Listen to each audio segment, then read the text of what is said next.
It has been a challenging day for the Biden administration after a noticeably frustrated president bluntly told reporters he doesn't know if he can get federal voting rights legislation passed, but he says he will continue to fight. ABC's Rachel Scott has more on if that fight may ultimately get anywhere.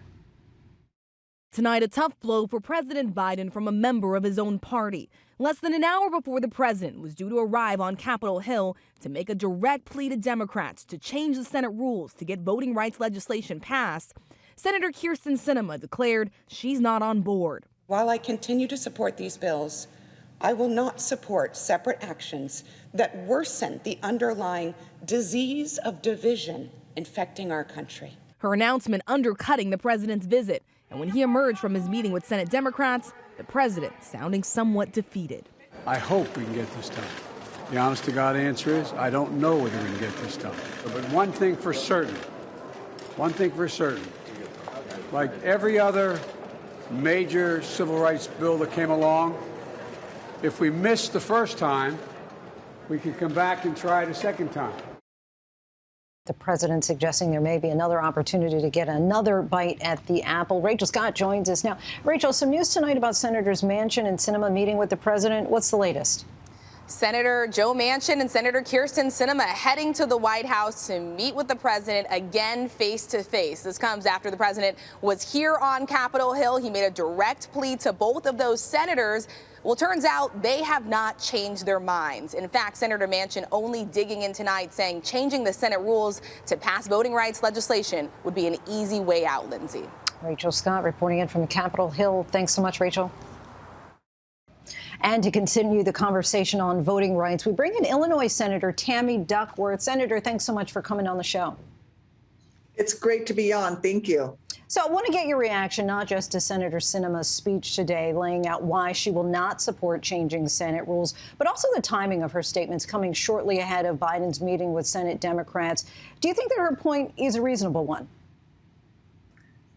You know, I think that she's missing the mark. She said this before, where she thinks that she's preserving the institution, that it's a blunt force that could be used against any party that's in the minority, including the Democrats, once we are, if we're no longer in the majority. But frankly, we're talking about restoring the filibuster. We're talking about changing the rules for this one vote. And I think that it is critically important to pass voting rights protections. And we do this all the time. We just did it for the debt ceiling, where we changed the rules for one vote, and she was willing to vote for it then. So I don't know why she wouldn't be willing to vote for it again for an important piece of legislation like protecting Americans' access to the polls. And now, as you know, the push for federal election reform was always going to be an uphill battle. And it's been fairly clear for some time now that Democrats just didn't have the votes to pass it, nor would they have the votes to eliminate the filibuster. In your opinion, have the Democrats and the president lost any political capital as a result of this fight? You know, the fight's not over yet. I will tell you that there are many Republicans who actually have given a lot of input into the voting rights bills that we are working on. Joe Manchin is leading one, the For the People Act.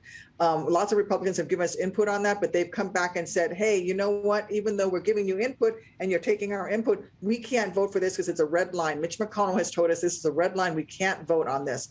So this is less about whether or not Democrats have been successful as it is about the fact that Republicans, and by the way, over a dozen of the Republicans that are in office today voted for voting rights legislation just 15 years, just a few years ago. And yet they are not willing to vote for the same bill again now today. But you say the fight is not over. Where do you see this potentially going then? Because at the same time, you're saying that the Republicans are saying this is a red line and they can't support it. They won't vote for it. So what could be a possible potential outcome that you would be in favor of? Well, I think that we can do some things with the filibuster in order to get both Senator Manchin and Senator Sinema to agree to it. One is to carve out, as the president said today, just allow for this one vote to happen. And we've done this before, where we have gone to a simple majority, where we've changed the rules for a single vote. We did it for the debt ceiling before we broke for the New Year's, for example.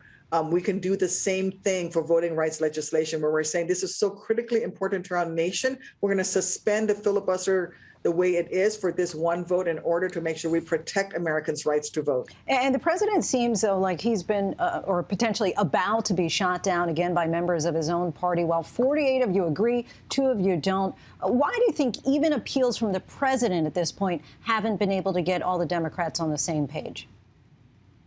Well, you're going to have to ask Senator Sinema and Senator Manchin on that. I think that, we just come from a different place. My position is I would rather protect the rights of people to vote, of all Americans to vote, versus protecting the right of one senator to prevent them from being able to vote. And that's what we're talking about, changing the Senate filibuster procedures and basically restoring it to the way it was pre-Jim Crow era. And some of your colleagues on the other side of the aisle accuse Democrats of what they call fake hysteria over voting laws and say that lawmakers should be focused on issues like the economy and national security and not on what they call breaking the Senate. What do you make of that argument? Well, what I make of that argument is that we've tried 3 different times now to put voting rights legislation on the floor, and not a single Republican was willing to vote for it. Not just to pass it, but we're not willing to vote to bring it to a debate. If there's no real issue, then go ahead and let's have a debate on it. And only Senator Murkowski of Alaska on the last attempt was the only Republican to vote to open debate on it. If it's not an issue and you want to protect the filibuster so much, then vote to allow us to have a debate on the floor so that Americans could see what the issue is. But frankly, you see some laws that are being passed around this country that are egregious when it comes to allowing people access to the polls. I'll give you an example. In Georgia, it is now illegal to give someone who's standing in line for 10 hours a drink of water while they're standing in line waiting to exercise their right to vote. What does that have to do with voting?